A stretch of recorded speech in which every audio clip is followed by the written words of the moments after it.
Hello friends, இன்றைக்கி வந்து A to Z சேனலுக்காக ஒரு சின்ன டிப்ஸ் சொல்ல போகிறேன்.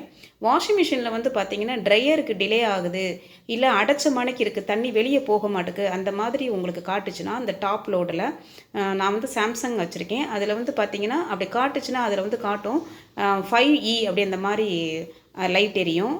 அப்படி ஒரு எந்த சூழ்நிலையாவது அந்த மாதிரி வந்துச்சுன்னு சொன்னால் உங்களுக்கு வந்து ட்ரையரில் பின்னாடி போகிற அந்த டியூப்பில் வந்து ஏதோ அடைச்சிருக்குன்னு சொல்லிட்டு அர்த்தம். இப்படி வந்து நான் வந்து எனக்கு இந்த மாதிரி வந்த டைம் வந்து பார்த்திங்கன்னா நான் கஸ்டமர் கேருக்கு ஃபோன் பண்ணி சொல்லும்போது அவங்க நல்லாவே வீடியோவாக வந்து ஒரு எக்ஸ்பிளைன் பண்ணாங்க. ஸோ நான் வந்து அதை ஒரு வீடியோவாக போடலான்னு சொல்லிட்டு தான் இன்றைக்கி நான் வந்து சொல்கிறேன். ஆக்சுவலி வந்து பார்த்திங்கன்னா அந்த மாதிரி தண்ணி வெளியே போகலைன்னா நீங்கள் என்ன செய்யுங்கன்னா பின்னாடி உள்ள இந்த டியூப்பை வந்து எடுத்துடணும். நான் கம்ப்ளீட்டாக இதை வந்து இந்த டியூப்பை வந்து ரிமூவ் பண்ணிவிட்டேன். அந்த பின்னாடி நம்ம போட்டிருக்கோம் பார்த்திங்களா, அந்த டியூப்பில் வந்து பின்னாடி ஒரு கம்பி மாதிரி இருக்கும். அந்த அப்படி கம்பியை அம்மிக்கிட்டு நம்மளை புஷ் பண்ணோம்னா அந்த டியூப் வந்து வெளியே போயிடும்.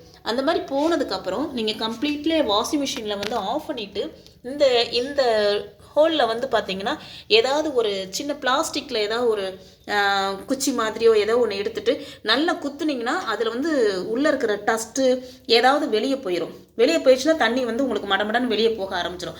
இந்த மாதிரி அடைச்சிருந்தா மட்டும்தான் உங்களுக்கு ட்ரையரில் வந்து டிலே ஆகும். ஸோ நீங்கள் வந்து இதை ஃபாலோ பண்ணி பாருங்கள். அதே நேரத்தில் வந்து பார்த்திங்கன்னா எனக்கு வந்து பார்த்திங்கன்னா நான் குத்தி பார்க்கும்போது பார்த்திங்கன்னா 2 ரூபா காயின் வந்து விழுந்தது.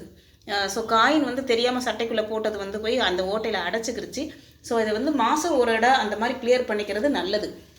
இந்த பார்த்துக்கோங்க, இந்த பின்னாடி இந்த மாதிரி இருக்கும். ஸோ எனக்கு வந்து இப்போ நேற்றுக்கு தான் இந்த மாதிரி வேலை பார்த்ததுனால நான் இன்னும் டியூப் மாட்டலை. ஸோ யாருக்காவது இந்த மாதிரி பிரச்சனை வந்துச்சுன்னா இதை ஃபாலோ பண்ணிக்கோங்க. தேங்க்யூ.